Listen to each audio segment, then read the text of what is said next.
എൻ്റെ ലൈഫിൽ ഭയങ്കര പ്രിയപ്പെട്ട ഒരാളെ ഞാൻ മനസ്സിൽ വിചാരിച്ചു കഴിഞ്ഞാൽ അയാൾ ആരാണെന്ന് കണ്ടുപിടിക്കാൻ മെന്റലിസത്തിലൂടെ പറ്റുമോ എന്നുള്ളതാണ്. അയ്യോ വേണ്ട, ഞാൻ കഴിയും.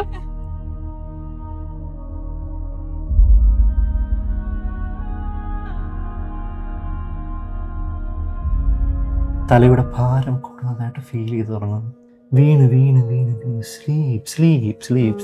പതിയെ ഒന്ന് റൈറ്റ് സൈഡിലേക്ക് നോക്കണം.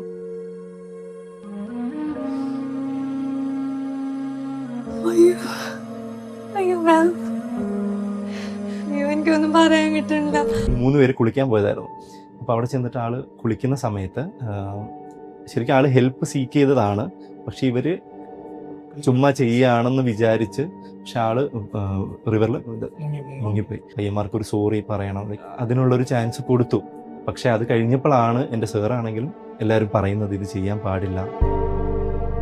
ഒരു പെൺകുട്ടിയെ ഇങ്ങനെ മരിച്ചുപോയ ഒരാളെ 5000 രൂപ മേടിച്ചിട്ട് കാണിച്ചു കൊടുത്തു. ഇത് സാറിൻ്റെ അടുത്ത്, സാർ ഹിപ്നോതെറാപ്പിസ്റ്റാണ്, സർഫസ് എന്നാണ് സാറിൻ്റെ പേര്. സാറിൻ്റെ അടുത്ത് കൺസൾട്ട് ചെയ്യാൻ വേണ്ടി ചെന്നേക്കാണ് ഇങ്ങനെ ഇത് കണ്ടതിൻ്റെ ട്രോമ ബേസിൽ. കാരണം ഇത് എങ്ങനെയാണ് അവരെ എഫക്റ്റ് ചെയ്യാന്ന് നമുക്ക് പറയാൻ പറ്റില്ല. ജസ്റ്റ് ആ സ്റ്റോറി ഒന്ന് ചെക്ക് ചെയ്ത് നോക്ക്. എനിക്ക്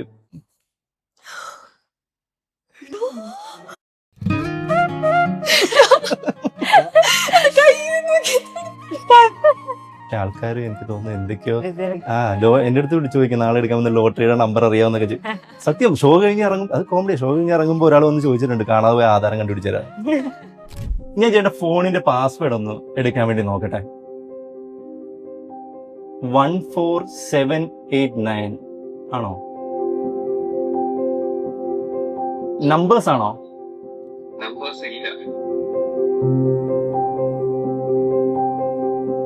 അപ്പൊ ചാന്ദിനി, ജിഷ്ണു, ഇതാണ് ഞാൻ പറഞ്ഞ ആള്. Welcome mentalist Jayasurya. Thank you. Jayasurya, ഇവർക്ക് കുറച്ച് കൺഫ്യൂഷൻ ഒക്കെ ഉണ്ട്. അപ്പം അതൊക്കെ ക്ലിയർ ചെയ്യാനും ഇവരെ ഒന്ന് മൂഡൊന്ന് ലിഫ്റ്റ് ചെയ്യാനും ഒക്കെയാണ് ഞാൻ കൊണ്ടുവന്നേക്കുന്നത്. പിന്നെന്താ സെറ്റ് അല്ലേ? പിന്നെന്താ. ഞാൻ ആക്ച്വലി ആദ്യമായിട്ടാണ് ഒരു മെന്റലിസ്റ്റിനെ ഇത്ര അടുത്ത് കാണുന്നത്. ഇത് മറ്റേ മറ്റേ അന്യഗ്രഹ ജീവി ആദ്യം.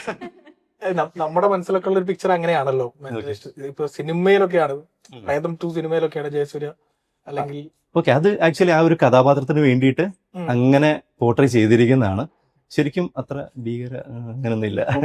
എന്താണ് ശരിക്കും മെന്റലിസം എന്ന് വെച്ചാൽ? ആക്ച്വലി മെന്റലിസം എന്ന് പറയുന്ന ഒരു എന്റർടൈനിങ് ആർട്ട് ഫോം മാത്രമാണ്. അത് ഇപ്പം എനിക്കൊന്ന് സിനിമയിലൊക്കെ കാണുമ്പോൾ കുറച്ച് സൂപ്പർ നാച്ചുറൽ പവേഴ്സ് ഉള്ള പോലെയും അല്ലെങ്കിൽ ആൾക്കാർ വിചാരിക്കുന്നുണ്ട് അങ്ങനെ. ശരിക്കും അങ്ങനെയുള്ളൊരു കാര്യമല്ല മെന്റലിസം എന്ന് പറയുന്നത്. പ്യുവർലി അതൊരു എന്റർടൈനിങ് ആർട്ട് ഫോം മാത്രമാണ്. With the help of psychology, body language, expressions, അങ്ങനെ കുറേ കോൾഡ് റീഡിങ്, ഹോട്ട് റീഡിങ്, അങ്ങനെ കുറേ ടേംസ് ഉണ്ട്. മാജിക് ഉണ്ട് ബേസ് ആയിട്ട്. അങ്ങനെ കുറേ കാര്യങ്ങളുടെ ഏറ്റവും ബേസ് എന്ന് പറയുന്ന മാജിക്കാണ്. അതിൽ നിന്നാണ് വളർന്നു വരുന്നത്. ഇതാണ് ആക്ച്വലി ഒരു മെന്റലിസം എന്ന് പറയുന്ന ഒരു ആർട്ട് ഫോം. ശരിക്കും ഇതാണ്. പക്ഷെ ആൾക്കാർ എനിക്ക് തോന്നുന്നു എന്തൊക്കെയോ എൻ്റെ അടുത്ത് വിളിച്ചു ചോദിക്കും നാളെ എടുക്കാമെന്ന് ലോട്ടറിയുടെ നമ്പർ അറിയാവുന്നൊക്കെ. സത്യം ഷോ കഴിഞ്ഞ് ഇറങ്ങും, അത് കോമഡി. ഷോ കഴിഞ്ഞ് ഇറങ്ങുമ്പോൾ ഒരാൾ വന്ന് ചോദിച്ചിട്ടുണ്ട് കാണാതെ പോയ ആധാരം കണ്ടുപിടിച്ചരാ. നിങ്ങളാണ് ഞങ്ങൾക്ക് തരുന്നത്. ഓക്കെ, നിങ്ങളാണ് അതിൽ. നിങ്ങൾ പോലും അറിയാത്ത കുറെ കാര്യങ്ങൾ അതിനകത്തുണ്ടെന്നേ ഉള്ളൂ. ഒരു സീക്രട്ട് ആർട്ട് ഫോമാണ്. ഓക്കെ, അത്രേ ഉള്ളൂ. അതല്ലാതെ ഇപ്പം പണ്ട് സിദ്ധന്മാര് എന്നൊക്കെ പറഞ്ഞിട്ട് ആൾക്കാരുണ്ടല്ലോ, ലൈക്ക് അവർ പറയും എനിക്ക് സിദ്ധി കൂടെ കുറച്ച് കാര്യങ്ങൾ കിട്ടിയിട്ടുണ്ട്. അപ്പം പണ്ട് ഇങ്ങനെ ഭസ്മൊക്കെ എടുക്കുന്ന സാധനം ഭയങ്കര ഒരു അല്ലേ. പക്ഷെ ഇപ്പൊ ഈ ഒരു കാലഘട്ടത്തിൽ അതിനെല്ലാം പൊളിച്ചെഴുതി. ഓക്കെ, അപ്പൊ നമ്മൾ ഈ ഒരു ഷോ അല്ലെങ്കിൽ ഈ ഒരു മെന്റലിസം എന്ന് പറഞ്ഞ ഒരു ആർട്ട് ഫോമിൽ കൂടെ ഉദ്ദേശിക്കുന്നത് ആൾക്കാരെ ഒന്ന് ബോധവൽക്കരിക്കുക. ഓക്കെ, ഇതിനൊരു സിദ്ധി വേണ്ട, ഇങ്ങനെയൊക്കെ ചെയ്യാൻ ഒരു സിദ്ധിയോ അല്ലെങ്കിൽ ഒരു ദൈവം നേരിട്ട് വന്നൊരു അനുഗ്രഹം ലൈക്ക് അങ്ങനെ ഒന്നും വേണ്ട. ഒരു നോർമൽ മനുഷ്യനും ഇതുപോലൊക്കെ ചെയ്യാൻ പറ്റും. ഓക്കെ ഒരു മെസ്സേജാണ് നമ്മൾ ആക്ച്വലി ഒരു ഷോ കഴിയുമ്പോൾ ആൾക്കാർക്ക് കൊടുക്കുക. ഒരിക്കലും ഇതൊരു സൂപ്പർ നാച്ചുറൽ പവർ ആണെന്നോ അല്ലെങ്കിൽ ഞാനിത് ഒരുപാട് സിദ്ധി നേടി ചെയ്താന്നോ ഒന്നും ഞാൻ പറയില്ല. ആദ്യം തന്നെ കയറുമ്പോൾ തന്നെ അവരോട് പറയും ഇത് ഇങ്ങനത്തെ ഒരു ആർട്ട് ഫോം ആണ് എന്ന് പറഞ്ഞിട്ടാണ് ചെയ്യുക. ആക്ച്വലി മൈൻഡ് റീഡിംഗ് എന്ന് പറയുന്ന ഒരു ടേം തെറ്റാണെന്നാണ് ഞാൻ മനസ്സിലാക്കുന്നത്. അല്ല, നമുക്ക് മൈൻഡ് റീഡ് ചെയ്യാൻ പറ്റില്ല. ഒരാളുടെ മനസ്സിൽ കൂടെ എന്തൊക്കെയാണ് പോകുന്നത് എന്നുള്ളത് ഒരിക്കലും ഒരാൾക്കും. പക്ഷേ ചില തോട്ട്സ് നമുക്ക് റീഡ് ചെയ്യാൻ പറ്റും. അത് നിങ്ങളുടെ ലാംഗ്വേജ് ലൈക്ക് ഇപ്പം നിങ്ങൾ ഇരിക്കുന്ന ഇതുവരെ ഓരോ കാര്യങ്ങൾ ബോഡി ലാംഗ്വേജ് ഇതിപ്പോ നോർമലി ഞങ്ങൾക്ക് പഠിക്കാൻ പറ്റും, ആർക്കും പഠിക്കാം. പക്ഷെ അതിപ്പോ നമുക്ക് എന്ത് പഠിക്കാൻ പറ്റുമല്ലോ, IAS പഠിക്കാൻ പറ്റുമല്ലോ. പക്ഷെ കിട്ടണം എന്നുണ്ടെങ്കിൽ അതിനുള്ള എഫേർട്ട് ഉണ്ട്. കാരണം നമ്മൾ ജസ്റ്റ് ഇത് ഒരു സിലബസ് വെച്ച് പഠിക്കാനോ അല്ലെങ്കിൽ ഒരു ലെവലില്ല, മനസ്സിലായോ? എന്ന് വെച്ചാൽ നമ്മൾ ഡെയിലി പഠിച്ചുകൊണ്ടിരിക്കുക, ആൾക്കാരുമായിട്ട് സംസാരിക്കുമ്പോൾ നമുക്ക് ഈ ഒരു കല കൊണ്ട് വേറെ കുറേ ഉപകാരങ്ങളുണ്ട്. പിന്നെ ഒരു പെർഫോമർ ആവാൻ പറ്റുക, നമുക്ക് സ്ട്രീറ്റിൽ ഇറങ്ങി ചെയ്യാൻ പറ്റും. ഇപ്പം ഇഷ്ടംപോലെ മെന്റലിസ്റ്റുകളുണ്ട്, സ്ട്രീറ്റിൽ ഇറങ്ങി ചെയ്യാൻ പറ്റും. പക്ഷേ ഇത് ആക്ച്വലി ഒരു തിയേറ്ററിൽ ചെയ്യേണ്ട ഒരു ആർട്ട് ഫോമാണ്. ആംബിയൻസ് കൂടി ഇമ്പോർട്ടന്റ്. അതാണ് അതിന്റെ ആക്ച്വൽ ഒരു രീതി എന്ന് ഞാൻ മനസ്സിലാക്കുന്നത്. അവിടെ അത് ചെയ്യണമെന്നുണ്ടെങ്കിൽ അതിന് പ്രത്യേക സ്കില്ലാണ്. മനസ്സിലായില്ല? ഓഡിയൻസിനെ നമ്മൾ കയ്യിലെടുക്കുക, അല്ലെങ്കിൽ അവരെ ഒരു 1-2 മണിക്കൂർ ബോറടിപ്പിക്കാതിരുത്തുക എന്ന് പറഞ്ഞാൽ, പിന്നെ അതിന്റെ ഇടയ്ക്ക് കുറെ ആൾക്കാർ നമ്മളെ ചലഞ്ച് ചെയ്യാനും സ്കെപ്റ്റിക് ആയിട്ടുള്ള ആൾക്കാർ വരും. അങ്ങനെ എന്തെങ്കിലും ഒരു എക്സ്പീരിയൻസ് ഉണ്ടായിട്ടുണ്ടോ? സ്റ്റേജിൽ വന്നിട്ട് നിനക്ക് പണി തരാം എന്നുള്ള? അത് എൻ്റെ ഫസ്റ്റ് ഷോ ഒരു എഞ്ചിനീയറിംഗ് കോളേജിലായിരുന്നു, മുഴുവൻ പറയുന്നില്ല. അപ്പോൾ എൻ്റെ ഒരു ചേട്ടനുണ്ട്, ആക്ച്വലി എൻ്റെ ചേട്ടൻ്റെ ഫ്രണ്ടാണ് പുള്ളി. എനിക്കൊരു എന്താ പറയുക, ഒരു ഗോഡ് ഫാദർ എന്നൊക്കെ പറയുന്ന പോലെയാണ്. എന്നെ എല്ലാത്തിനും സപ്പോർട്ട് ചെയ്യുന്ന ഒരാൾ. അഖിൽ എന്നാണ് പുള്ളിയുടെ പേര്. അപ്പോൾ പുള്ളി ആക്ച്വലി ഇങ്ങനെ മോട്ടിവേഷൻ ക്ലാസ്സിലേക്ക് അങ്ങനത്തെ കുറേ കാര്യങ്ങൾ ട്രെയിനിങ് ചെയ്യുന്നുണ്ട് കുറേ ആൾക്കാർക്ക്. അപ്പം അവിടെ എന്നെ കൂടെ കൊണ്ടുപോയി ഒരുമിച്ച് കമ്പൈൻ ചെയ്തൊരു സെഷൻ. അതായിരുന്നു എൻ്റെ ഫസ്റ്റ് ഒരു കോളേജിലൊരു ഷോ ചെയ്യുന്നത്. അവിടെ ചെന്നു ഫസ്റ്റ് ഷോ ചെയ്ത് ഇങ്ങോട്ട് തുടങ്ങി. അപ്പം തന്നെ ആ ഒരു ഫസ്റ്റ് ഷോ എന്നൊരു സാധനം നമ്മുടെ ഫാസ്റ്റ് ഫാസ്റ്റ് വരെ സിനിമയിൽ കാണിച്ച് എനർജി കൂട്ടില്ലേ, ആ ഒരു ലെവലിൽ നിൽക്കുകയായിരുന്നു. അതുകൊണ്ട് തന്നെ എനിക്കത് മാനേജ് ചെയ്യാൻ പറ്റി. ഓക്കെ, എനിക്കൊരു അവിടെ നിന്ന് ഇങ്ങനെ വിയർക്കാതെ ഒരു തരത്തിൽ മാനേജ് ചെയ്യാൻ പറ്റി. അതായിരുന്നു എനിക്ക് ഏറ്റവും അൾട്ടിമേറ്റ് കിട്ടിയ ഒരു സ്റ്റേജ് എക്സ്പീരിയൻസ്. അതായിരുന്നു. വലുത് കഴിഞ്ഞ് കഴിഞ്ഞാൽ പിന്നെ ചെറുതൊന്നും പ്രശ്നമില്ലല്ലോ നമുക്ക്. പിന്നെ അതുകൊണ്ട് എങ്ങനെയൊക്കെ പോവാം. എന്റെ ലൈഫിൽ ഭയങ്കര പ്രിയപ്പെട്ട ഒരാളെ ഞാൻ മനസ്സിൽ വിചാരിച്ചു കഴിഞ്ഞാൽ ലവറ, അത് സസ്പെൻസ് ആയിട്ടിരിക്കട്ടെ. അപ്പൊ അങ്ങനെ ഒരാളെ ഞാൻ മനസ്സിൽ വിചാരിച്ചു കഴിഞ്ഞാല് എനിക്ക് അയാൾ ആരാണെന്ന് കണ്ടുപിടിക്കാൻ ബ്രോയ്ക്ക് മെന്റലിസത്തിലൂടെ പറ്റുമോ എന്നുള്ളതാണ്. ട്രൈ ചെയ്ത് നോക്കാം നമുക്ക്. ആദ്യത്തെ കൗതുകം അതാണ്. കൗതുകം കുറച്ച് കൂടുന്നുണ്ട്. ഓക്കെ, എന്തെങ്കിലും ഒരു മെമ്മറി ആളുമായിട്ടുണ്ടായിരുന്ന ഒരു മെമ്മറിയോ അല്ലെങ്കിൽ അതുമായിട്ട് ബന്ധപ്പെട്ട എന്തെങ്കിലും ഒരു കാര്യം ഒന്ന് മനസ്സിലേക്ക് ഒന്ന് കൊണ്ടുവരാമോ? ചേച്ചി ഇവിടെ ഒരു സ്ക്രീൻ ഉണ്ടെന്ന് ചുമ്മാ ഇമാജിൻ ചെയ്തിട്ട് അവിടെ ഒന്ന് ഫോട്ടോ ചെയ്താൽ മതി. ഓക്കെ, ചൈൽഡ്ഹുഡ് ഇവിടെ ആർക്കെങ്കിലും അറിയാമോ അങ്ങനെ ഒരാളുടെ കാര്യം, അത് ആലോചിക്കുക എന്നുള്ള കാര്യം, അങ്ങനെ എന്തെങ്കിലും? ഇല്ലല്ലേ? ഓക്കെ, ചുമ്മാ ഒന്ന് കൗണ്ട് ചെയ്യാമോ എത്ര ആൽഫബറ്റ് ഉണ്ടെന്ന്? ചുമ്മാ ഒന്ന് മനസ്സിൽ ഒന്ന് കൗണ്ട് ചെയ്യാമോ? ജസ്റ്റ് ഇങ്ങനെ ഒന്ന് കൈവെക്കാമോ? ഓക്കെ, പേരിന്റെ ആൽഫബറ്റ് ആദ്യം മനസ്സിൽ വിചാരിക്കുക. ഓക്കെ, അത് കഴിഞ്ഞിട്ട് ജസ്റ്റ് കൈവെക്കുക. 1 2 3 4 5 6 7 9 10. അത് ചുമ്മാ ഇങ്ങനെ കൗണ്ട് ചെയ്തോണ്ടിരുന്നു. അതിങ്ങനെ മടക്കിക്കോ. 1 2 7 അല്ലേ? ഓക്കെ, ഇവിടെ ജസ്റ്റ് ആ പേര് അല്ലെങ്കിൽ എന്തെങ്കിലും ഒരു മെമ്മറി ഒന്ന് ഇവിടെ നിന്ന് എഴുതാമോ? ചുമ്മാ വായിക്കാമോ? വായിക്കണോ? ആളുടെ പേര് ഇതിൽ വന്നിട്ടുണ്ട്, പക്ഷെ ഞാൻ ആ പേര് കട്ട് ചെയ്തിട്ട് പേര് കട്ട് ചെയ്തിട്ട് നമ്മളൊക്കെ ഒരു ബിലോ മിഡിൽ ക്ലാസ് ഫാമിലിയിലുള്ള കുട്ടികളായിരുന്നല്ലോ, ഹൈ റേഞ്ചും ആണ്. അപ്പൊ നമ്മള് എല്ലാവരും വൈകുന്നേരം ഫുട്ബോൾ കളിക്കും. ഒരു റബ്ബർ തോട്ടത്തിന്റെ അടുക്ക് ഒരു ഗ്രൗണ്ട് ഒക്കെ ഉണ്ട്. അവിടെ എന്നും നമ്മൾ ഈ പ്ലാസ്റ്റിക് പന്തുകൊണ്ട് പ്ലാസ്റ്റിക് കവർ കെട്ടി കയറ് ചുറ്റി ബോൾ കളിക്കായിരുന്നു. ഫുട്ബോൾ വാങ്ങിക്കാനുള്ള സാമ്പത്തിക ഒന്നും ഇല്ലാത്ത ഫാമിലീസ് ആണ്. അപ്പോൾ നമ്മുടെ നാട്ടിൽ നിന്ന് ഒരു വ്യക്തി KSEBക്ക് വേണ്ടി ഫുട്ബോൾ കളിച്ച് അല്ലെങ്കിൽ ഒരു ഗവൺമെന്റ് ജോലിയൊക്കെ അതുവഴി ഗവൺമെന്റ് ജോലിയിലേക്ക് എത്തുന്ന ലെവലിലേക്കൊക്കെ ഈ ഗ്രൗണ്ടിലൊക്കെ കളിച്ച് ഇങ്ങനെ പ്ലാസ്റ്റിക് കവർ ചുറ്റി ഫുട്ബോൾ ഉണ്ടാക്കി കളിച്ച് കയറി പോയ ഒരാൾ. ഞാൻ ചോദിക്കട്ടെ, ഇപ്പം ആളെ നേരിട്ട് കാണാൻ ഒരു അവസരം കിട്ടുകയാണെങ്കിൽ, അല്ലെങ്കിൽ ഇപ്പം ആളോട് പറയാൻ ആഗ്രഹിക്കുന്ന എന്തെങ്കിലും കാര്യമുണ്ടോ? മനസ്സിൽ വിചാരിച്ചാൽ മതി. കാര്യമുണ്ട്. കാര്യം മീൻസ് അങ്ങനൊന്നുമില്ല, ഉണ്ട്. എനിക്ക് തോന്നുന്നൊരു 20 years above ആയി പുള്ളി. ആ ബുക്ക്ലെറ്റിന്റെ ഏറ്റവും ലാസ്റ്റത്തെ പേജ് നോക്കാം. ഇതാണോ പറയാൻ ആഗ്രഹിച്ച കാര്യം? ഇതില് എഴുതിയിട്ടുള്ളത് മിസ് യു റെനീഷ് എന്നാണ്. റെനീഷ് എന്ന് പറയാ റെനീഷ് ഏട്ടൻ എന്ന് പറയുന്നത് എൻ്റെ ചൈൽഡ്ഹുഡിൽ നമ്മുടെ ആ നാട്ടിലുള്ള പിള്ളേരൊക്കെ ഒരുപാട് സ്വാധീനിച്ചിട്ടുള്ള, എപ്പോഴേലും കാണുകയാണെങ്കിൽ നിങ്ങളെ മിസ് ചെയ്യുന്നു എന്ന് പറഞ്ഞ് നമ്മുടെ ചൈൽഡ്ഹുഡിലുള്ള കുറേ കാര്യങ്ങളാണല്ലോ നമ്മൾ എപ്പോഴും. ഞാൻ ഭയങ്കര ഫുട്ബോൾ ഫാനാന്ന് പറഞ്ഞില്ലേ, അപ്പൊ എന്നെ ഫുട്ബോൾ കളിക്കാൻ പ്രേരിപ്പിച്ച അയാളുടെ ഒരു നല്ല പ്രായത്തിൽ 10-23 വയസ്സിൽ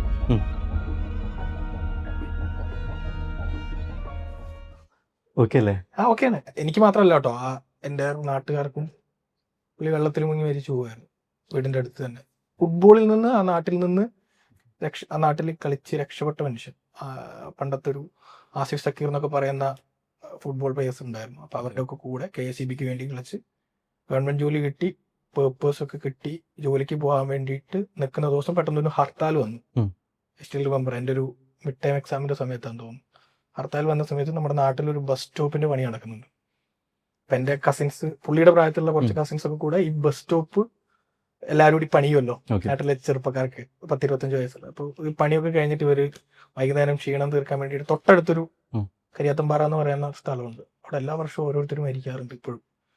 അപ്പോൾ അവിടെ കുളിക്കാൻ പോയതാണ്. അപ്പം ഞാൻ ക്ലാസ് കഴിഞ്ഞ് തിരിച്ച് വീട്ടിലേക്ക് വരുന്ന വഴിക്ക്, ഒറ്റയ്ക്ക് നടന്നു വരുന്ന വഴിക്ക് ഒരു ചേട്ടൻ, ആൾക്കാരിങ്ങനെ നടന്നു പോകുന്നത് നമുക്ക് കാണാം വഴി കൂടെ. ചേട്ടൻ പറഞ്ഞു, നീ അറിഞ്ഞില്ലേ ചോദിച്ചു. കുട്ടിയാ ഞാൻ, വളരെ കുഞ്ഞാണ്. അപ്പോൾ ഞാൻ എന്താണെന്നറിയില്ല, റെനീഷ് മരിച്ചുപോയി, വെള്ളത്തിൽ മുങ്ങി മരിച്ചു എന്നുള്ള പുള്ളി അങ്ങനെ ഭയങ്കര ഓപ്പൺ ആയിട്ട് പറഞ്ഞു. മൊമെന്റ് എനിക്ക് ഇപ്പോഴും ഓർമ്മയുണ്ട്. ഇൻസ്പയറിംഗ് ആയിരുന്നു ആള്. അയാൾ ഉണ്ടായിരുന്നെങ്കിൽ ചിലപ്പോൾ നമ്മുടെ ഒക്കെ ലൈഫ് ചിലപ്പോൾ വേറൊരു വഴിയിലേക്ക് തിരിഞ്ഞു പോയാൽ. ഈ മൂടൊന്ന് മാറ്റാൻ വേണ്ടി നമുക്ക് എന്തെങ്കിലും ട്രൈ ചെയ്യാം. അതിന് മുമ്പ് ഒരു കാര്യം ചോദിച്ചോട്ടെ, ഇപ്പൊ നേരത്തെ പറഞ്ഞല്ലോ സ്റ്റേജിൽ ചലഞ്ച് ചെയ്യാറുണ്ടെന്ന്. അതുപോലെ ലൈവ് ഷോ ആവുമ്പം എപ്പോഴും നമ്മളുടെ കയ്യിൽ കാര്യം നിൽക്കണം എന്നില്ല, ചിലപ്പോൾ കയ്യിൽ നിന്ന് പോകാം. അങ്ങനെയുള്ള സാഹചര്യം ഉണ്ടാവുമ്പോൾ ശരിക്കും ഈ മെന്റലിസ്റ്റ് ഷോസ് ചെയ്യുന്ന ആൾക്കാർ എന്തെങ്കിലും ട്രിക്ക് ഉപയോഗിച്ചത് ട്രാക്കിൽ കൊണ്ടുവരാൻ ശ്രമിക്കാറൊക്കെ ഉണ്ടോ? തെറ്റുന്ന സമയത്ത് ഒരു പ്ലാൻ ബി കാണും, പക്ഷെ ചില സമയങ്ങളിൽ നമുക്ക് വിട്ടുകൊടുക്കേണ്ടി വരും. ചിലപ്പോൾ ആ സാഹചര്യത്തിൽ നമുക്ക് അതായിരിക്കും ബെറ്റർ ആയിട്ട് തോന്നുന്നത്. വെച്ചാൽ കഴിഞ്ഞ റീസെൻ്റ്ലി ഒരു കോളേജിൽ പോയിട്ടുണ്ടായിരുന്നു. അപ്പോൾ അവിടെ ചെന്നിട്ട് പെർഫോം ചെയ്തിട്ട് ലാസ്റ്റത്തെ ഒരു ക്ലൈമാക്സ് ആണ് ഞാൻ തെറ്റിച്ചു. അതൊരു നമ്പറായിരുന്നു, ഒരു 5 ഡിജിറ്റ് നമ്പറായിരുന്നു. പ്രിൻസിപ്പളിനായിരുന്നു ഞാൻ വിളിച്ചിരുന്നത്. അത് ഞാൻ തെറ്റിച്ച് എഴുതി കാണിച്ചു. അപ്പോൾ ലൈക്ക് ഓഡിയൻസ് വെച്ചാൽ കുട്ടികൾ അവർ ഭയങ്കര സപ്പോർട്ട്. വെച്ചാൽ തെറ്റിപ്പോയി എന്ന് പറഞ്ഞിട്ട്, ആക്ച്വലി മെല്ലിസം എന്ന് പറയാൻ അവിടെ ഒരു ആക്ടിങ് കൂടെ ഉണ്ട് ആക്ച്വലി. ഓക്കെ, അപ്പോൾ തെറ്റിക്കഴിഞ്ഞിട്ട് ഞാൻ അവിടെ ലൈക്ക് ഇങ്ങനെ പോയി ലൈക്ക് സാധനത്തിൽ നിൽക്കുക. പക്ഷെ അവർ ഭയങ്കര സപ്പോർട്ട്, അവർ ലൈക്ക് കയ്യടി. അപ്പം എനിക്ക് ഭയങ്കര സന്തോഷമാണ്. പ്ലസ് ഞാൻ ചീറ്റ് കുറച്ച് നേരത്തേക്കെങ്കിലും ഒരു ഇതാണല്ലോ കൊടുക്കുന്നത്. അത് കഴിഞ്ഞിട്ട് പ്രിൻസിപ്പൾ ആണെങ്കിൽ കൂടി സ്റ്റേജിൽ നിന്ന് പറയാണ്, ഇല്ല മുഴുവൻ തെറ്റിയിട്ടില്ല, ഒരു നമ്പർ ശരി. അപ്പൊ അത് ഇതിലും തെറ്റിയാ മതിയായിരുന്നു. അപ്പൊ അങ്ങനെ കുറച്ച് മൊമെന്റ്സ് കിട്ടാറുണ്ട്. ചില ആൾക്കാർ ഭയങ്കര ബുദ്ധിമാനാണ്, ലൈക്ക് അങ്ങനെ ചില ആൾക്കാർ വരും, ഭയങ്കര സ്കെപ്റ്റിക് ആയിട്ടുള്ള ആൾക്കാർ വരും. അപ്പൊ നമ്മൾ ആദ്യം ഇത് പറഞ്ഞിട്ടാണ് ചെയ്യുന്നത്. ആക്ച്വലി ഇത് ഇങ്ങനെയൊക്കെയാണ് വർക്ക് ചെയ്യുന്നത്.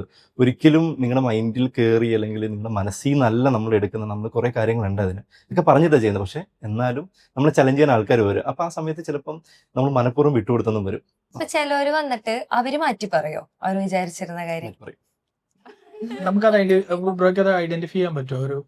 ആദ്യമൊക്കെ മാറ്റി പറയുമായിരുന്നു. ഈ പറഞ്ഞ പയ്യൻ ഞാൻ പറഞ്ഞില്ലേ, അവൻ വന്നിട്ട് അങ്ങനെയായിരുന്നല്ലോ ചലഞ്ച്. ഞാൻ അങ്ങനെയല്ലല്ലോ ആലോചിച്ച്, നമുക്കൊന്നും ചെയ്യാൻ പറ്റില്ല.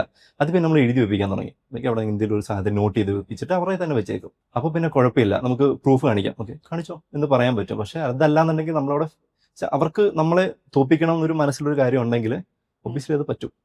അപ്പൊ അതിനെ നമ്മൾ ടാക്കിൾ ചെയ്യും. എങ്ങനെ 1.5 വർഷമായിട്ട് ഷോ ചെയ്യുന്നതിന്റെ ഇടയിൽ ഓർമ്മയിൽ നിൽക്കുന്ന ഒരു മൊമെന്റ് എന്തെങ്കിലും ഉണ്ടോ? ഞാൻ പഠിച്ച് തുടങ്ങിയ സമയത്ത് ഞാൻ പഠിക്കുന്നുള്ളൂ. ഓക്കെ, ആ ടൈമിൽ എനിക്ക് ആക്ച്വലി അറിയില്ലായിരുന്നു ഇങ്ങനെ മരിച്ചുപോയ ആൾക്കാരെ കാണിച്ചു കൊടുക്കാൻ പാടില്ല എന്നുള്ളത്. 2 തവണ ഞാനത് ചെയ്തിട്ടുള്ളൂ. അത് കഴിഞ്ഞിട്ട് ഞാനത് കംപ്ലീറ്റ്ലി നിർത്തി. അപ്പോൾ ഫസ്റ്റ് ടൈം ചെയ്യുന്ന സമയത്ത് വെച്ചാൽ എൻ്റെ അടുത്ത് വന്ന പിള്ളേരെന്ന് വെച്ചാൽ അവർ നിർബന്ധിച്ചിട്ടാണ് ചെയ്തത് ആക്ച്വലി. കാരണം വിഷമിപ്പിക്കണ്ട എന്ന് വിചാരിച്ചു. ഇതൊരു എന്റർടൈനിങ് ആണ്. എപ്പോഴും സന്തോഷത്തിൽ കലാശിക്കുന്ന എപ്പോഴും ഒരു സുഖം. അപ്പം അതുകൊണ്ട് തന്നെ ചെയ്യില്ല എന്ന് പറഞ്ഞിട്ടും ലൈക്ക് അവർ എന്താ പറയുക, അവർ 3 പേര് കുളിക്കാൻ പോയതായിരുന്നു.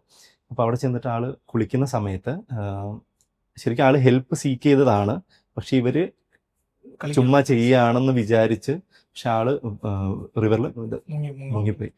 അപ്പൊ അത് ഇവർക്ക് ഭയങ്കര ഷോക്കായിരുന്നു. ലൈക്ക് അവർക്കൊരു പയ്യന്മാർക്കൊരു സോറി പറയണം, ലൈക്ക് അങ്ങനത്തെ ഒരു ഇതായിരുന്നു. അപ്പം അതിനുള്ളൊരു ചാൻസ് കൊടുത്തു.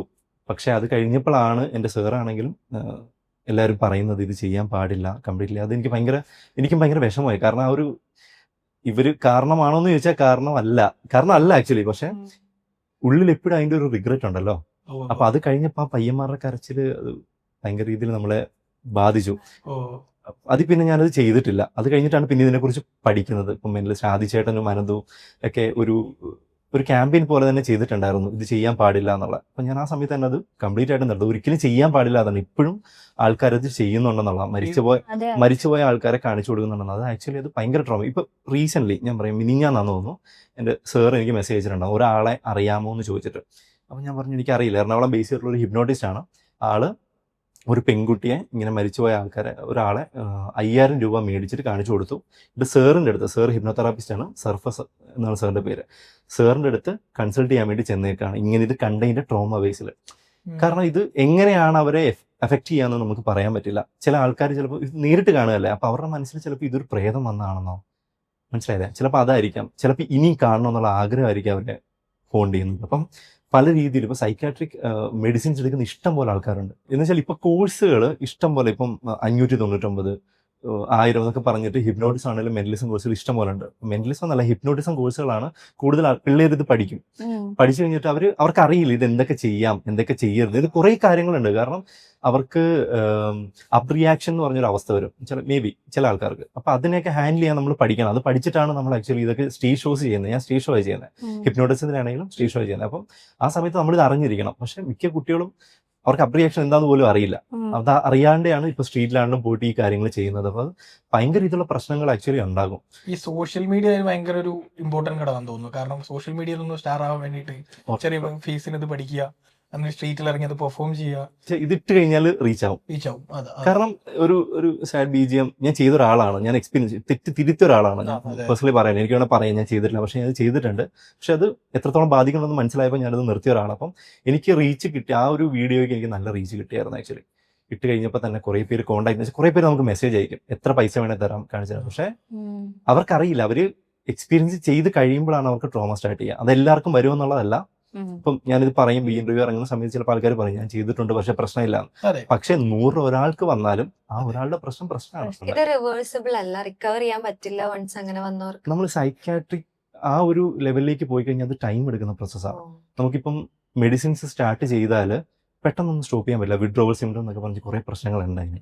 അപ്പൊ അത് എന്തിനത്രയും കോംപ്ലിക്കേറ്റ് ആക്കുന്ന, മനസ്സിലായല്ലേ? നമ്മൾ മരിച്ചു പോയി ആ വിഷമം നമ്മളവിടെ ലീവ് ചെയ്യല്ലേ, കുറച്ച് നാൾ കരയും, അതുകൊണ്ട് കഴിഞ്ഞിട്ട് പിന്നെ നമ്മൾ മുമ്പോട്ട് പോവുക. ആ സമയത്ത് പിന്നെയും നമ്മൾ ആ ബാക്കിലുള്ള വിഷമത്തിനെ പിടിച്ചിടുക എന്ന് പറയുമ്പോൾ എന്ന് വെച്ചാൽ ഇത് വേറൊന്നും ഇല്ല. ആൾക്കാർ ഇപ്പോഴും വിശ്വസിക്കുന്നത് പ്രേതം അങ്ങനത്തെ സാധനങ്ങളൊക്കെ.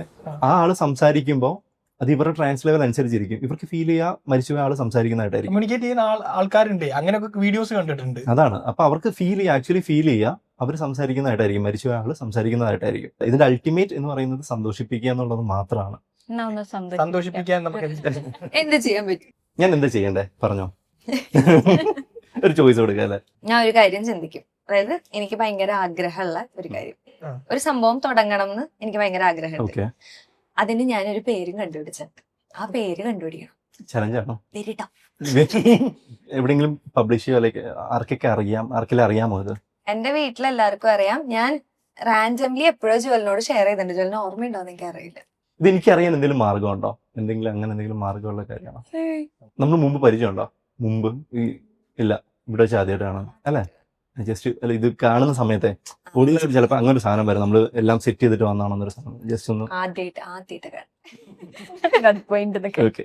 അത് എന്തിനെ ബേസ് ചെയ്തിട്ടുള്ളതാണെന്ന് ആ മാനിഫെസ്റ്റ് ചെയ്യുന്ന പറഞ്ഞില്ലേ, അതുപോലെ ചുമ്മാ ഒന്ന് മാനിഫെസ്റ്റ് ചെയ്തേ. ഇവിടെ സ്ക്രീൻ ഉണ്ടെങ്കിൽ ചുമ്മാ ഒന്ന് manifest something related to clothes, boutique. Okay. ഇത് എവിടുന്ന് ഈ പേര് കിട്ടിയേ? ഞാൻ തന്നെ കണ്ടുപിടിച്ചാ?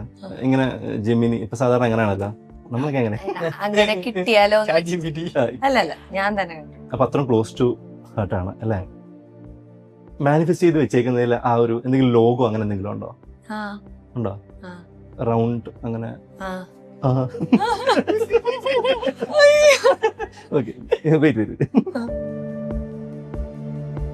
അക്വഫോബിക് ആണല്ലേ? അല്ലേ? വെള്ളം പേടിയാ? എന്തെങ്കിലും ട്രോമ എന്തെങ്കിലും ഉണ്ടായിട്ടുണ്ടോ?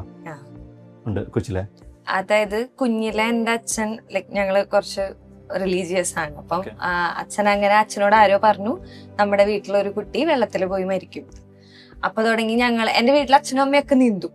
എന്നെ അനിയനെ നീന്താനൊന്നും പഠിപ്പിച്ചിട്ട് പോലുമില്ല. അതായത് ഞങ്ങൾ വെള്ളത്തിൽ പോയാലോ എന്നുള്ള അച്ഛന്റെ പേടി. ഞാൻ വളരെ കുഞ്ഞിലെ തുടങ്ങി അത് കേട്ട ആളാണ്. അപ്പൊ ഞാൻ കുറച്ച് വലുതായി കഴിഞ്ഞപ്പോ അച്ഛന്റെ അടുത്ത് നമ്മൾ പറയും ഞങ്ങൾക്ക് മാത്രം നീന്താൻ അറിയില്ല എന്ന് പറയുമ്പോൾ അച്ഛൻ അപ്പോഴും സമ്മതിക്കില്ല. ആൻഡ് 2020 എന്റെ കസിൻ ബ്രദർ വെള്ളത്തിൽ മുങ്ങി മരിച്ചു. അപ്പം ലൈക്ക് അച്ഛൻ പറഞ്ഞത് സത്യവും ആയി എന്നുള്ളൊരു സാധനവും കൂടെ വന്നു. ഞാൻ തീരെ വെള്ളത്തിൽ ഇറങ്ങില്ല, തീരെ. കടലൊക്കെ ഇങ്ങനെ കാല് നനയ്ക്കുന്നല്ലാതെ തീരെ എനിക്ക് ആൾക്കാരെ ഇറങ്ങുന്നത് കാണുന്നതിലും ഭയങ്കര. ഇത് എനിക്ക് അറിയാൻ എന്തെങ്കിലും മാർഗമുണ്ടോ? ഞാനിപ്പം സോഷ്യൽ മീഡിയ ചെക്ക് ചെയ്താലോ അല്ലെങ്കിൽ എവിടെയെങ്കിലും ചെക്ക് ചെയ്താലോ? ഇവർക്ക് പോലും അറിയില്ല. ഞാനത് സംസാരിക്കാൻ പോലും. അപ്പൊ പേര് കണ്ടുപിടിക്കണം. ഇട്ട പേര്, മനസ്സിലിട്ട പേര്. ആ ലോഗോ ഇല്ലേ, അത് ചുമ്മാ ഇവിടെ ഒന്ന് കൊണ്ടുവന്നു. ചുമ്മാ സൈഡിൽ ഇങ്ങനെ എന്തെങ്കിലും പൂക്കളല്ല, അങ്ങനെ എന്തെങ്കിലും ഒരു ബോർഡർ ലൈൻസ് പോലെ ഒരു ഇല, ഒരു അങ്ങനെ എന്തെങ്കിലും ഒരു കളർ കൊടുക്കുക. ചുമ്മാ ബ്ലാക്ക്.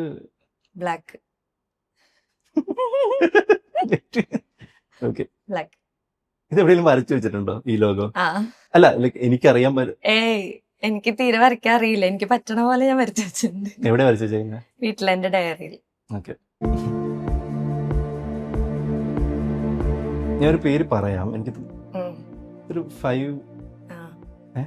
5 letters ആണോ? ഒരു കാര്യം ചെയ്യാം, ഫോണില്ലേ ജസ്റ്റ് ഒന്ന് ഇൻസ്റ്റ എടുത്തോ, എന്നിട്ട് മെന്റലി ജയസൂര്യാന്ന് ചെയ്തോ. അങ്ങനെയാണ് ഞാൻ ഇവിടെ ബോധം കിടും. ജസ്റ്റ് ആ സ്റ്റോറി ഒന്ന് ചെക്ക് ചെയ്ത് നോക്ക്. എനിക്ക്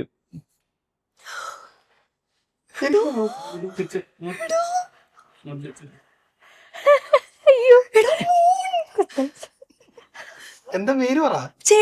ചാന്ദിനി. അതേപോലെ വരച്ചു വെച്ചേക്കും. ഇതില് ഞാനൊരു ഇങ്ങനത്തെ ഫ്ലവറും ഈ മൂണും, എന്നിട്ട് ഇപ്പുറത്ത് ഒരു സാരി പറക്കുന്ന സാരി, എന്നിട്ട് ഇങ്ങനെ തന്നെ ചേലുബൈ ചാന്ദിനി.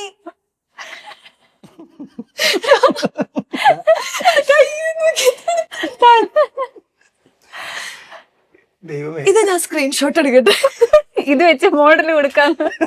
അയ്യോ അമ്മ.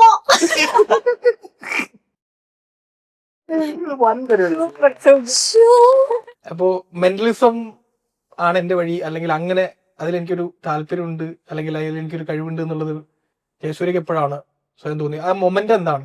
കുട്ടിക്കാലത്തെ കള്ളത്തരങ്ങളാണ് ഇതിനൊരു പ്രചോദനമായത്. ആക്ച്വലി സ്കൂളിൽ അങ്ങനെ പോയില്ലായിരുന്നു.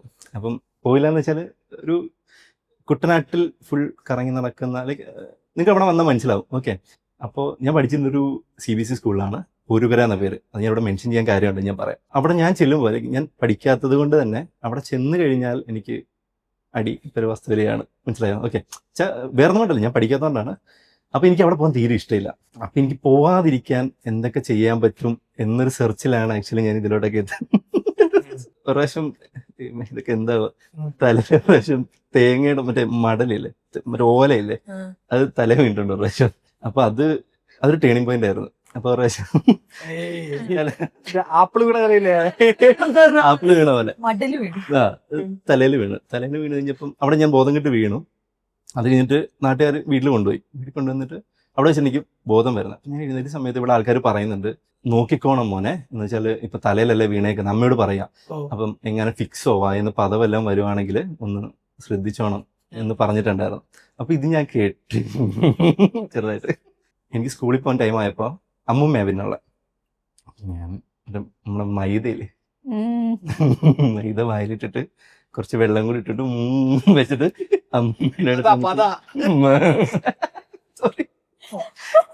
എത്ര പഠിക്കുമ്പോഴാണ്? അത് 6 പഠിക്കുമ്പോ. 7 പിന്നെ എന്നെ ബോർഡിങ്ങിൽ കൊണ്ടാക്കി. പോവാതിരിക്കാനുള്ള ഓപ്ഷൻ. അങ്ങനെ അത് പിന്നെ സ്ഥിരം. അപ്പൊ തന്നെ അമ്മുമ്മ വിളിച്ചു, ഇതേ കൊച്ചിന് വയ്യാന്ന് പറഞ്ഞു. അപ്പൊ അമ്മ ഓടി വന്നു, നേരെ ഹോസ്പിറ്റലിൽ കൊണ്ടുപോയി. മൈദയാന്ന് കണ്ടുപിടിച്ചില്ല? ഇല്ല, അത് എനിക്ക് ടെക്നിക്കൽ ഇഷ്യൂ വന്നു അവിടെ കണ്ടുപിടിച്ച, ഞാൻ പറയാതെ വേറെ ടെസ്റ്റ്. അപ്പൊ ഇത് ഇങ്ങനെ ഹോസ്പിറ്റലിൽ കൊണ്ടുപോയി. അപ്പം ഡോക്ടർ അന്ന് മരുന്ന് തന്ന് വിട്ടു, ഇതിന്റെ ആയിരിക്കും. എന്നിട്ട് പറഞ്ഞു CT സ്കാനൊക്കെ എടുക്കാൻ പറഞ്ഞു. അന്ന് അച്ഛൻ എനിക്ക് തോന്നുന്നു 6000-8000 രൂപ കൊണ്ട് ശമ്പളം. CT സ്കാൻ അന്ന് എന്തോ 3000 രൂപയ്ക്ക് എടുത്തേക്കുണ്ട്. എല്ലാ ചെലവും കൂടെ എന്തോ 3000 ഒറ്റ ദിവസം കൊണ്ടായിട്ടുണ്ട്. 6 മാസത്തോളം ഞാനിത് ഓടിച്ചു. ഈ ഒരു സീരീസ് അങ്ങനെ 6 മാസം പോയപ്പോൾ ഒരു ടെക്നിക്കൽ ഇഷ്യൂ പറ്റി. മറ്റേ ഞങ്ങള് കുട്ടനാട് വെള്ളം പോകുന്നല്ലോ. അപ്പം ലാസ്റ്റത്തെ ഇറങ്ങുമ്പം 3ാമത്തെ പടിയിൽ അവിടുത്തെ കോൺക്രീറ്റ് കുറച്ച് പോയിട്ട് അവിടെ ഇത്തിരി കല്ല് പോലെ കാണാൻ പറ്റും. അപ്പോൾ ഒരു പ്രാവശ്യം ഞാൻ ഈ സാധനം അവിടെ വെച്ച് ചെയ്തപ്പോൾ ഇതിന്റെ കുറച്ച് അവിടെ വീണിട്ടുണ്ടായിരുന്നു. അപ്പൊ ഇത് അവിടെ കിടന്ന് പൂത്തു. അപ്പൊ അമ്മ കുറച്ച് ഡിക്റ്റേറ്റീവ് മൈൻഡൊക്കെ ഉള്ള ആളാ. അപ്പൊ അമ്മ വന്ന് നോക്കിയപ്പം ഇത് പത പൂക്കത്തില്ലല്ലോ. അവിടെ നിന്നാണ് ആ ഡൗട്ട് തുടങ്ങിയത്. അവസാനം ഒരു ഡോക്ടറെ അടുത്ത്, ആലപ്പുഴ ഒരു ഡോക്ടറെ അടുത്ത് കൊണ്ടുപോയി. എന്നിട്ട് ഡോക്ടറെ അടുത്ത് പറഞ്ഞു ഇങ്ങനെയായിരുന്നു കാര്യം, ഇത്ര ഇതായി, ഇങ്ങനെ കണ്ടു, ഇത് പൂത്ത. അപ്പോൾ ഡോക്ടർക്ക് ഏകദേശം കാര്യം മനസ്സിലായി. ഞാൻ ഒപ്പിക്കുന്ന പരിപാടി. അപ്പം എൻ്റെ നേരെ അതോട്ട് കയറ്റി എടുത്ത് പറഞ്ഞു, ആദ്യം അച്ഛനും അമ്മ ഉണ്ടായിരുന്നു, അവരെ പുറത്താക്കി. എന്നിട്ട് എന്നിട്ട് പറഞ്ഞു സത്യം പറഞ്ഞു, അല്ലെങ്കിൽ ഞാൻ ഈ തല വെട്ടിപ്പൊളിച്ച് തലച്ചോറെടുത്ത് പുറത്തിടും, എന്നിട്ട് അതിൻ്റെ അകത്ത് ചെയ്താൽ മാത്രം മാറത്തുള്ളൂ. മര്യാദയ്ക്ക് സത്യം പറഞ്ഞു. മൈദാവായി സത്യം. അയ്യോ അന്ന് കിട്ടിയ അടിയുണ്ട്. സോറി. വീഡിയോയുടെ താഴെ സ്റ്റാറ്റ്യൂട്ടറി വാർണിംഗ് കൊടുക്കണം, കുട്ടികളാരും ഇത് ഇവരെ രണ്ടുപേരും ഞെട്ടിച്ചില്ല. ഇനി എന്നെ എന്താ ചെയ്യണ്ട പറഞ്ഞോ. എനിക്ക് ഇപ്പോഴും ചിന്തിക്കുമ്പോ കുറ്റബോധം തോന്നുന്ന, ഞാൻ നഷ്ടപ്പെടുത്തി കളഞ്ഞൊരു ഫ്രണ്ട് ഉണ്ട്. ആ ആളെ പറ്റി ഞാൻ ഓർക്കാം. ആളെ കണ്ടുപിടിക്കണം, ശ്രമിക്കാം. അല്ലോ ട്രോമ അങ്ങനൊന്നുമില്ല. കയ്യിലിരിപ്പോണ്ട് സെൻസ് ഞാൻ എന്റെ ചില കോംപ്ലക്സുകൾ കൊണ്ട് ആളെ കോണ്ടാക്ട് ചെയ്യാതെ അങ്ങനെ പോയതാ കയ്യിന്ന്. അപ്പം ആള് നമുക്ക് വേണ്ടി എഫേർട്ട് ഇട്ട് നമ്മൾ തിരിച്ച് പ്രയോറിറ്റൈസ് ചെയ്യുന്നില്ലാത്ത ആൾക്കാർ നമ്മളെ ഇട്ടിട്ട് പോകും. ഒരു ഫീൽ ചെയ്യുന്നുണ്ടോ, ഒരു സോറി പറയണം, അങ്ങനെ എന്തെങ്കിലും ഒരു സാധനം ഉള്ളിൽ ഫീൽ ചെയ്യുന്നുണ്ടോ? അത് ആക്ച്വലി അതിന്റെ ഒരു അൾട്ടിമേറ്റ് ഉണ്ടെങ്കിൽ, എന്ന് വെച്ചാൽ ആത്മാർത്ഥമായിട്ട് ഒരു തിരിച്ചു വരണം എന്ന് ആഗ്രഹം ഉണ്ടെങ്കിൽ മാത്രമേ മേ ബി എനിക്ക് ചെയ്യാൻ പറ്റുള്ളൂ. തിരിച്ചു വരണമെന്ന് എനിക്ക് ആഗ്രഹിക്കാൻ പോലും എനിക്ക് പറ്റില്ല. അതിനുള്ള യോഗ്യത അങ്ങനെ I don't deserve that. I really don't deserve that. വലുതൊന്നും ഇല്ല, ഇത്രേ ഉള്ളൂ, സംഭവം ഇത്രേ ഉള്ളൂ. She try to contact me a lot. അതായത് സ്കൂള് കഴിഞ്ഞിട്ട് ഡിഗ്രി പോയ സമയത്ത് ഞാൻ എൻ്റെ ഒരു ഇതിലേക്ക് മാറി. അതെനിക്ക് ഫ്രണ്ട്ഷിപ്പ് ഉണ്ടായിട്ടോ അതൊന്നുമല്ല, എന്റെ ഫുള്ളി കോംപ്ലക്സുകളാണ്. ഞാൻ ഇത്രയും പൈസക്കാരായ കുട്ടികളോടുകൂടെ എന്താ ചേർന്നുവൻ യോഗ്യല്ല എന്നുള്ളൊരു സാധനം കൊണ്ടാണ് ഞാൻ ആളെ അവോയ്ഡ് ചെയ്തത്. ആള് പക്ഷെ എന്നെ ആത്മാർത്ഥമായിട്ടായിരുന്നു, ഒരു ഉപാധികളും ഇല്ലാതായിരുന്നു എന്നോട്ടുള്ള ഇഷ്ടം ഉണ്ടായിരുന്നത്. പക്ഷെ നാച്ചുറലി ഞാൻ ഒന്നാമത് ആ സമയത്ത് ഫോണൊന്നും ഇല്ല, വളരെ ലേറ്റ് ആയിട്ട് ഫോൺ കിട്ടിയത്. അങ്ങനെ നാച്ചുറലി ആ കണക്ഷൻ പോയി. ആളെന്നെ പക്ഷെ അതേസമയം ഫോണില്ലെങ്കിലും, എനിക്ക് ഫോണില്ലെങ്കിലും നമ്മുടെ ഹോസ്റ്റലിലെ ലാൻഡ് ലൈനിൽ വിളിക്കാനും ഒക്കെ ശ്രമിച്ചിട്ടുണ്ട്. പക്ഷെ ഞാൻ അപ്പൊ ഒക്കെ ഞാൻ ഓരോ എക്സ്ക്യൂസസ് പറയും. അല്ല, അത് എന്തെങ്കിലും ജെന്യൂൻ ആയിട്ടുള്ള കാരണങ്ങൾ കൊണ്ടാണോ, അതോ അതിലിപ്പോ ഒരു റിഗ്രറ്റ് തോന്നുന്നുണ്ടോ? അന്നത്തെ എന്നെ ചിന്തിക്കുമ്പോൾ എനിക്കത് ജെന്യൂൻ ആയിട്ടുള്ള കാരണമാണ്. പക്ഷെ ഇന്ന് ഞാൻ ചിന്തിക്കുമ്പോൾ എനിക്ക് എന്തിനായിരുന്നു അങ്ങനെ ഒരു കോംപ്ലക്സ് എന്ന് ഞാൻ ചിന്തിക്കുന്നത്. ചുമ്മാ ആളുടെ മുഖം ഒന്ന് മനസ്സിൽ കൊണ്ടുവരാമോ? ഭയങ്കര വലിയ കാര്യമൊന്നുമല്ലല്ലേ, വലിയ ചെയ്തൊന്നുമല്ല, ചെറിയ അങ്ങനെ എന്തോ കാര്യമാണ്. ആ പേരൊന്ന് മനസ്സിൽ കൊണ്ടുവന്നേ.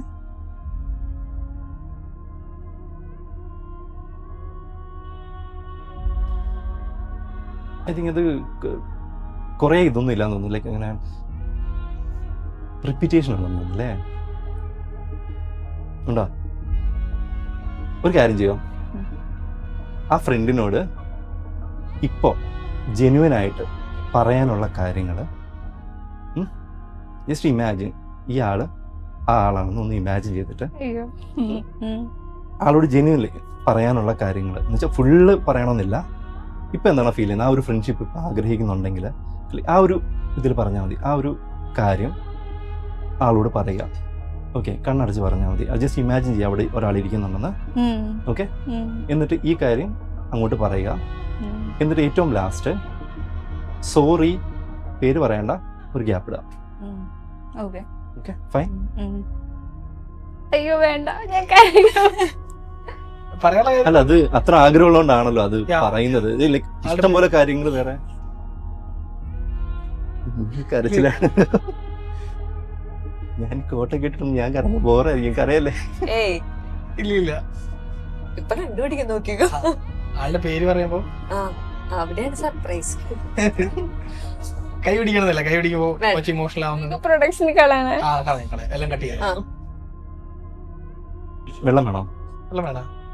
വെള്ളല്ലേ വരുന്നത്? ലിപ്സ്റ്റിക് ഒക്കെ ലാസ്റ്റ് ഒരു സോറി പറയുക. I don't know if you're listening to this. I really don't deserve you. because the way you put in effort to contact me എന്നോട് മിണ്ടാൻ എനിക്ക് വേണ്ടി ടൈം തരാൻ വേണ്ടി നീ എഫേർട്ടിൻ്റെ പകുതി പോലും ഞാൻ എടുത്തിട്ടില്ല because of my silly complexes. അന്നത്തെ എന്നെ ഒരു പക്ഷേ നിനക്ക് മനസ്സിലാക്കാൻ പറ്റുമെന്ന് എനിക്കറിയില്ല. പക്ഷെ അന്ന് ഞാൻ നിന്നോട് തുറന്നു പറഞ്ഞിരുന്നെങ്കിൽ ചിലപ്പോൾ നമ്മളെ ഫ്രണ്ട്ഷിപ്പ് അതുപോലെ തന്നെ നിലനിന്നേനെ. And I am really sorry തന്നെ നഷ്ടപ്പെടുത്തി കളഞ്ഞതിൽ. ഇപ്പോഴും ഞാൻ പറയുന്നു, ഐ ഡോണ്ട് മീൻ, ഞാനിത് പറയുന്നത് കൊണ്ട് ഐ ഡോണ്ട് ബിലീവ് ദാറ്റ് നീ എല്ലാം ക്ഷമിച്ച് എൻ്റെ പുറകെ വരുന്നു, അങ്ങനെ ഒന്നല്ല ഞാൻ വിചാരിക്കണേ. പക്ഷെ ഇത് കേൾക്കുവാണെങ്കിൽ ജസ്റ്റ് ഇതായിരുന്നു എൻ്റെ അവസ്ഥ എന്നൊന്ന് അറിയുക എന്നുള്ളത് ഇമ്പോർട്ടൻ്റ് ആണെന്ന് എനിക്ക് തോന്നി. That's all and I am really sorry. Anna Yeah. കഴിഞ്ഞ് മൊത്തം കരച്ചിലാണല്ലോ. അല്ല, വീട്ടിൽ ചെല്ലുമ്പോഴേ അമ്മ ചോദിക്കും ഇന്നത്തെ വരെ കരയിപ്പിച്ചു.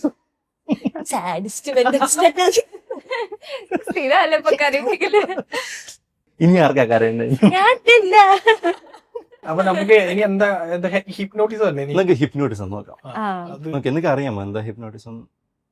സിനിമയിൽ കണ്ടിട്ടുണ്ട് പണ്ട് ഡോക്ടർ സണ്ണിയൊക്കെ ചെയ്യാറ്. കളിവീട് സിനിമയിൽ കൽപ്പന കൊച്ചിങ്ങനീപ്പനെ ചെയ്യുന്ന പരിപാടി അതെനിക്ക് അറിയാം. ഓക്കെ. ഹിപ്നോട്ടിസം എന്ന് പറയുമ്പോൾ നമ്മുടെ കോൺഷ്യസ് മൈൻഡിനെ സപ്രസ് ചെയ്തിട്ട് സബ് കോൺഷ്യസ് മൈൻഡിനെ ആക്റ്റീവ് ആക്കുന്ന ഒരു പ്രോസസ്സാണ്. എന്ന് വെച്ചാൽ പ്യൂർലി സജഷൻ ആണ്. സജഷൻ വെച്ചിട്ട് ഒരാളുടെ മൈൻഡിനെ ഒരു തരം കൺട്രോൾ എന്ന് പറയാം. മൊത്തത്തിൽ പറയാൻ പറ്റില്ല. അതും നിങ്ങൾക്ക് ഇഷ്ടമുണ്ടെങ്കിൽ മാത്രമേ നമുക്കത് ചെയ്യാൻ പറ്റുള്ളൂ. നമുക്ക് ഒരിക്കലും ഫോഴ്സ്ഫുള്ളി ചെയ്യാൻ പറ്റുന്ന ഒരു കാര്യമല്ല. കണ്ണുറന്നു ഉറങ്ങാൻ പറ്റിയിരുന്നെങ്കിൽ എന്ന ഫീലിങ്ങിനെ കൂടി കൂടി കൂടി വന്നുകൊണ്ടിരിക്കുക. ഈ പേന നിങ്ങളുടെ നെറ്റിയിൽ തൊടുന്ന സമയത്ത് നിങ്ങൾ ആ കംപ്ലീറ്റ് ഡീപ്പ് സ്ലീപ്പിലേക്ക് വീണ്ടും ഒരു കൊള്ളിലേക്ക് മാത്രം ഫോക്കസ് ചെയ്യാം. അതിലേക്ക് മാത്രം ഫോക്കസ് ചെയ്യുന്ന സമയത്ത് കണ്ണുകൾക്ക് ഇതുവരെയാത്ത ക്ഷീണം ഇങ്ങനെ ഫീൽ ചെയ്ത് തുടങ്ങും. കണ്ണൊന്ന് അടയ്ക്കാൻ പറ്റിയിരുന്നെങ്കിൽ എന്ന ഫീലിങ്ങനെ കൂടി കൂടി കൂടി കൂടി വന്നുകൊണ്ടിരിക്കും. തലയുടെ ഭാരം കുറവായിട്ട് ഫീൽ ചെയ്ത് തുടങ്ങും. നിങ്ങൾ കണ്ണ് തുറക്കുന്ന സമയത്ത് നിങ്ങളുടെ സൈഡിൽ, നിങ്ങളുടെ റൈറ്റ് സൈഡിൽ ഇരിക്കാൻ പോകുന്നത് നിങ്ങൾക്ക് കാണാൻ ഏറ്റവും ആഗ്രഹമുള്ള ശോഭന മാം ആയിരിക്കും. ഞാൻ തൊടുന്ന ആൾ മാത്രം ഒന്ന് നേരെ ഇരുന്നു. കണ്ണ് തുറക്കണം, നേരെ ഇരുന്നു. ഡീപ്പ്. ഞാൻ തൊടുന്ന ആള് കണ്ണ് തുറക്കുന്ന സമയത്ത് നിങ്ങളുടെ റൈറ്റ് സൈഡിൽ നിങ്ങൾക്ക് കാണാൻ ഏറ്റവും ഇഷ്ടമുള്ള ശോഭന മാം ആയിരിക്കും നിങ്ങളുടെ റൈറ്റ് സൈഡിൽ ഇരിക്കാൻ പോകുന്നത്. ഞാൻ തൊടുന്ന ആൾ മാത്രം പതിയെ ഒന്ന് നേരെ ഇരുന്നു. കണ്ണ് ഉറക്കണ്ട, നേരെ ഇരുന്നു. പതിയെ നേരെ ഇരുന്നു. പതിയെ ഒന്ന് റൈറ്റ് സൈഡിലേക്ക് നോക്കണം. ഇപ്പോഴല്ല, നോക്കണം. ശോഭന മാമിനെ കണ്ടാൽ ഉടനെ ആ എക്സൈറ്റ്മെന്റ് വന്നു തുടങ്ങുമ്പോൾ തന്നെ കണ്ണടയണം. പതിയെ റൈറ്റ് സൈഡിലേക്ക് നോക്കി ശോഭന മാമിനെ ഗ്രീൻ ആൻഡ് വൈറ്റ് ഇട്ടിരിക്കുന്ന നല്ല എക്സൈറ്റ്മെന്റ് തോന്നിയ ഉടനെ കണ്ണടയ്ക്കാം. എന്താ ഫീൽ ചെയ്യുന്നേ? ആരായിരിക്കുന്നു ഫ്രണ്ടില്? ഫേസ് മനസ്സിലാവുന്നില്ല.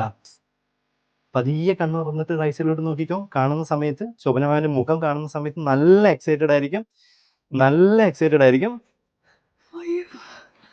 അയ്യോ മാം, മാമിനെ കാണണമെന്ന് എനിക്ക് ഭയങ്കര ആഗ്രഹമായിരുന്നു. ഞാൻ തൊടുന്ന ആൾ മാത്രം കണ്ണ് തുറക്കുന്ന സമയത്ത് ശോഭനയായിരിക്കും, ആക്ടർ ശോഭനയായിരിക്കും. നിങ്ങളെ ഇവിടെ ആങ്കർ ചെയ്യാൻ വേണ്ടിയിട്ട് ഇവിടെ ആങ്കർ വന്നിട്ടുണ്ട്. പതിയെ കണ്ണ് തുറന്നോളൂ. റൈറ്റ് സൈഡിൽ ഇരിക്കുന്ന നിങ്ങളെ ആങ്കറിങ് ചെയ്യാൻ വന്ന ആങ്കറാണ്.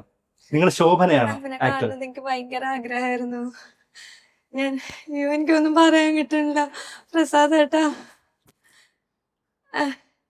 എനിക്ക് ഭയങ്കര കുഞ്ഞിലെ എനിക്ക് ഭയങ്കര ആഗ്രഹമായിരുന്നു. പക്ഷെ ഒരു ഷോയ്ക്ക് മുന്നേ എന്തെങ്കിലും പ്രിപ്പറേഷൻ ഒക്കെ വേണ്ടി വരുമോ? അങ്ങനെ ചെയ്താൽ എന്തെങ്കിലും എഫക്ട് ഉണ്ടോ? പ്രിപ്പയർ ചെയ്താൽ മുമ്പ് ഒബ്വിയസ്ലി നമുക്ക് വെച്ചാൽ ഒരു സ്റ്റേജിൽ ചെയ്ത സാധനം അടുത്ത സ്റ്റേജിൽ ചെയ്യാറില്ല. ഓക്കെ, എന്ന് വെച്ചാൽ എന്നാലും നമുക്ക് പഠിക്കാൻ പറ്റുള്ളൂ.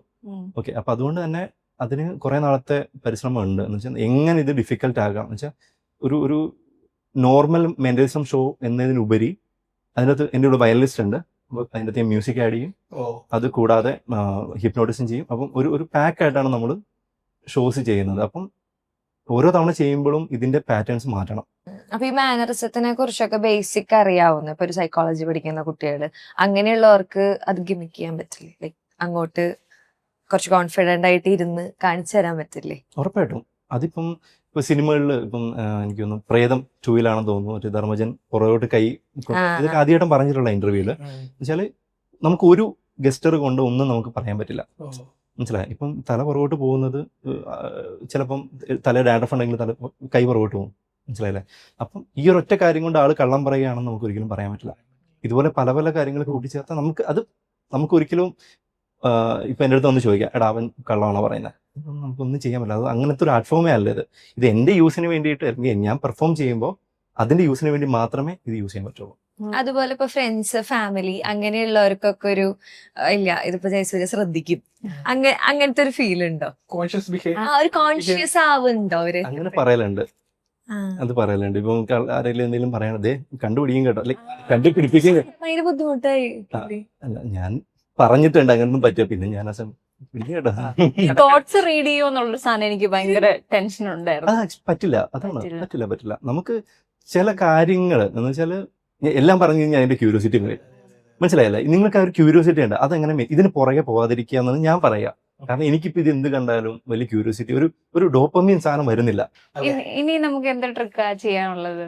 ഓക്കെ, എനിക്ക് രജനി ചേട്ടൻ ചാനലിലുള്ള രജനി ചേട്ടനായിട്ട് ഒന്ന് കാണണം, ചേട്ടനായിട്ട് എന്തെങ്കിലും ചെയ്യണമെന്ന് എനിക്കൊന്ന് ഭയങ്കര ആഗ്രഹം ഉണ്ടായിരുന്നു. ആളെ ഒന്ന് കണക്ട് ചെയ്യാൻ എന്തെങ്കിലും. വീഡിയോ കോൾ ചെയ്യാൻ പറ്റുമെങ്കിൽ നമുക്ക് നോക്കാം. കുഴപ്പമുണ്ടോ? രജനി ചേട്ടൻ ഓൺലൈൻ. രജനി ചേട്ടാ ഹായ്, എന്തുണ്ട് വിശേഷമൊക്കെ? പ്രതീക്ഷിക്കാത്ത ആക്രമണമായിരുന്നു അല്ലേ? എനിക്ക് ഭയങ്കര ആഗ്രഹം ഉണ്ടായിരുന്നു ചേട്ടനായിട്ട് എന്തെങ്കിലും ഒരു എക്സ്പീരിയൻസ് ചെയ്യണമെന്നുള്ളത്. ചേട്ടൻ എന്തെങ്കിലും കോൺഫിഡൻഷ്യൽ ആയിട്ടുള്ള എന്തെങ്കിലും ഒന്ന് ഞാനൊന്ന് ട്രൈ ചെയ്ത് നോക്കട്ടെ. ഭയങ്കര കുടുംബം തകർക്കുന്നൊന്നുമില്ല. ഓക്കെ ഓക്കെ, ഞാൻ ചേട്ടൻ ഫോണിന്റെ പാസ്വേഡ് ഒന്ന് എടുക്കാൻ വേണ്ടി നോക്കട്ടെ, ട്രൈ ചെയ്ത് നോക്കട്ടെ.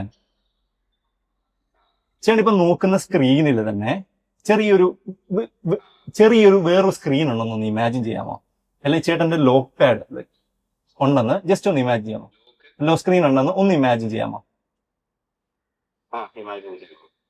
അവിടെ ചേട്ടന്റെ ലോക്ക്, ചേട്ടന്റെ ഫോൺ അൺലോക്ക് ചെയ്യുന്നതായിട്ട് ജസ്റ്റ് ഒന്ന് ഇമാജിൻ ചെയ്യാമോ? അത്ര പാടുള്ളൊന്നും അല്ലാന്ന് തോന്നുന്നു അല്ലേ?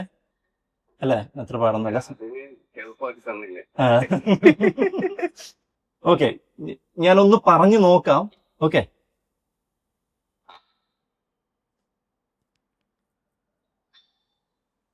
വൺ 4789 ആണോ? ഇത് നമ്പേഴ്സ് ആണോ? നമ്പേഴ്സ് ഇല്ല. ഓക്കെ, അതിന് നമുക്ക് ജസ്റ്റ് ഒന്ന് ഇതിലേക്ക് ആക്കിയാലോ, പാറ്റേണിലേക്ക് ആക്കിയാലോ? 14789 സംതിങ് ലൈക്ക് എൽ, അങ്ങനെ എന്തെങ്കിലും ആണോ?